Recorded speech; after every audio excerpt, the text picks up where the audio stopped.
Hi guys! Welcome back to Unfolding Kate. Okay, have you ever looked at someone else's life and suddenly felt like you're falling behind? Yung mapapatingin ka sa ibang tao and you see, grabe ang layo na nila. Stable career, may sariling bahay, may business, may kotse, may savings, may investments. Maybe they're already married, maybe they have their own family, maybe they're traveling, maybe they seem to have everything figured out. And then you look at yourself in the mirror and suddenly you start asking yourself, na para bang, ano nangyari sa akin? Bakit parang ang layo ko pa?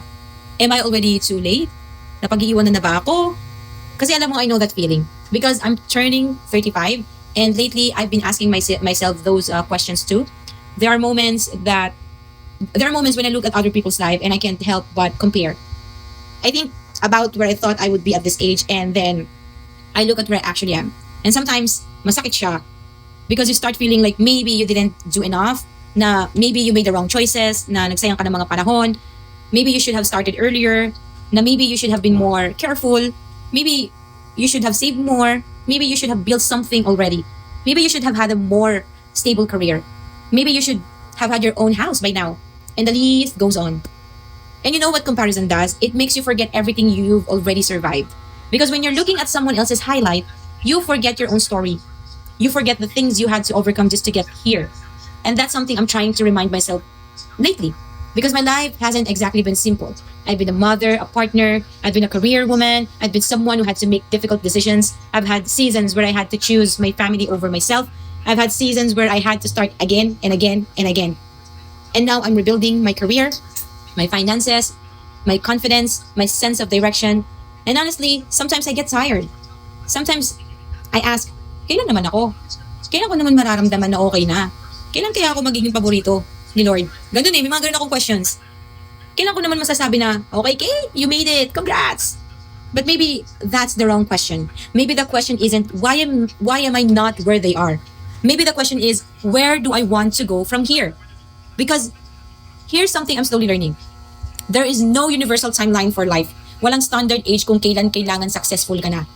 Walang deadline kung kailan kailangan may business ka na. Walang deadline kung kailan kailangan completely healed ka na.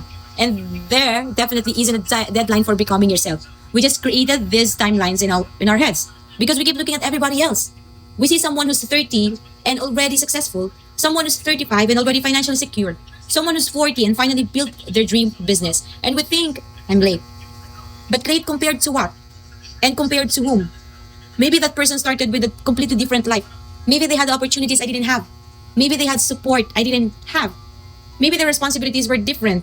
Maybe their struggles were completely different. And maybe my journey was never supposed to look like theirs. That's a hard thing to accept when you're naturally ambitious.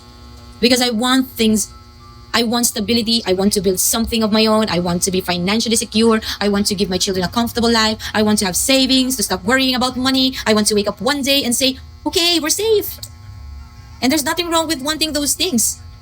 But I don't want the desire for those things to make me hate the life I'm living right now. Because while I'm busy worrying about the life I haven't built, I'm missing the life that's already here.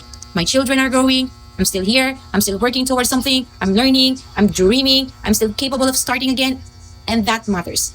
Sometimes starting over feels humiliating, especially when you thought you were already past that stage. You think, at 35, I shouldn't be starting from scratch. But maybe starting over at 35 isn't starting from scratch. Because I am not the same woman I was at 25. I have experience now. I have lessons. I have scars. I have wisdom.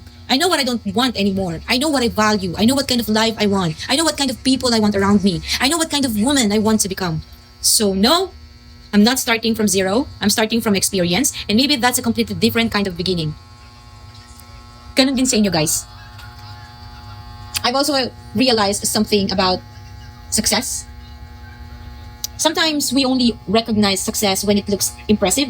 A house, sariling bahay, na naman, business, sasakyan, malaking sahod, a beautiful lifestyle. But what if success can also look like getting out of bed when life feels heavy? Applying for another job after losing one. Taking care of your children even when you're worried about your own future. Paying one more bill. Trying again after rejection. Going back to God when you don't know what else to do. Choosing not to become bitter after everything you've been through. Maybe those things don't look impressive on Instagram, but they're still victories. And maybe I need to learn to celebrate those too, because I'm so used to looking at the finish line that I forget to acknowledge how far I've already walked. And if you're listening to this and you're also feeling behind, I want you to hear this from someone who's figuring it out too. You are not late. You are not less successful because your life doesn't look like someone else's. You are not a failure because you're rebuilding. And you are definitely not too old to begin again. 35 isn't old. 40 isn't old. 50 isn't old. As long as you're still here, there is still something you can build. There is still something you can learn. There is still something you can become. Maybe your timeline just looks different and maybe that's okay. Hanggat ginigising ka pa ni Lord, meron pa siyang plano sa'yo. Magbabago at magbabago ang buhay mo. I'm still going to work, I'm still going to apply, still going to dream, still going to build, going to pray, to try and try and try.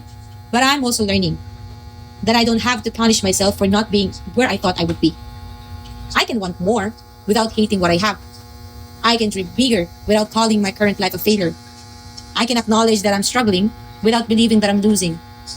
And maybe that's what this season of my life is teaching me. That I don't need to have everything figured out right now. I just need to keep moving one step, one application, one opportunity, one prayer, one day at a time. Because maybe I'm not behind. Maybe I'm simply unfolding at my own pace, in my own way. And maybe the life I'm building now will make sense later. So if you're 30, 35, 40, or even 50, and you're sitting there wondering, am I too late? No, you're not. Your story isn't over. You're just in a chapter you haven't learned to appreciate yet. And maybe this chapter isn't about arriving. Maybe it's about becoming stronger, wiser, becoming more intentional, becoming someone who doesn't need to compare her life to anyone else anymore. And that's where I want to be. Not ahead of everyone, just ahead of who I used to be. So yeah, sana may natutunan kayo. Thank you for unfolding with me. I'm Kate and I'll see you in the next chapter. Bye!